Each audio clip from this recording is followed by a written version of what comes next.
আবার ভারী বৃষ্টিতে জলমগ্ন রাজধানী দিল্লি। বৃহস্পতিবার সন্ধ্যা থেকে টানা বৃষ্টিতে ভেসেছে দিল্লির বিভিন্ন এলাকা। শুক্রবার ভোর থেকেও বজ্রবিদ্যুৎ সহ বৃষ্টিপাত হয়েছে রাজধানীতে। মাঝারি থেকে ভারী বৃষ্টি হয়েছে দিল্লি সংলগ্ন উত্তরপ্রদেশের নয়ডার বেশ কিছু অংশেও। ঝড় বৃষ্টির কারণে মৃত্যুও হয়েছে দিল্লিতে। প্রবল ঝড়ের সময় ঘরের উপর গাছ পড়ে এক মহিলা এবং তার 3 সন্তানের মৃত্যু হয়েছে। মর্মান্তিক সেই ঘটনাটি ঘটেছে দ্বারকায়। ভারী বৃষ্টিতে নাজেহাল অবস্থা দিল্লির। জল জমে অধিকাংশ জায়গায় রাস্তায় বন্ধ। রাস্তায় রাস্তায় প্রবল যানজটের মুখে পড়ে সকাল থেকেই বিপর্যস্ত জনজীবন। জলমগ্ন রাস্তায় দাঁড়িয়ে শতাধিক গাড়ি। জলে ডুবেছে Lajpat Nagar, Minto Road, Dwarka underpass, Khanpur সহ বহু এলাকা।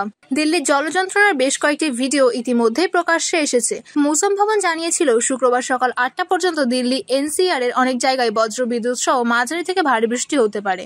সঙ্গে ঝোড়ো হাওয়া বইতে পারে 40 থেকে 90 কিলোমিটার প্রতি ঘন্টা বেগে। মৌসুম ভবন এও জানিয়েছিল যে বৃষ্টির সময় গাছের ডাল ভেঙে যাওয়ার কারণে বিদ্যুৎ এবং পরিবহন ব্যবস্থার ক্ষতির মুখে পড়তে পারে। ফসলের ক্ষতি হওয়ার আশঙ্কার কথাও জানিয়েছিল তারা। অন্যদিকে তীব্র আবহাওয়ার মধ্যে সতর্কতা জারি করেছে দিল্লির ইন্দিরা গান্ধী আন্তর্জাতিক বিমানবন্দর। বজ্রপাত এবং বৃষ্টির কারণে দিল্লি বিমানবন্দরে কিছু বিমান উড়ান স্থগিত রয়েছে। প্রবল বাতাস, ধুলোঝড় এবং ভারী বৃষ্টিপাতের কারণে প্রায় 120টি বিমান দেরিতে উঠবে।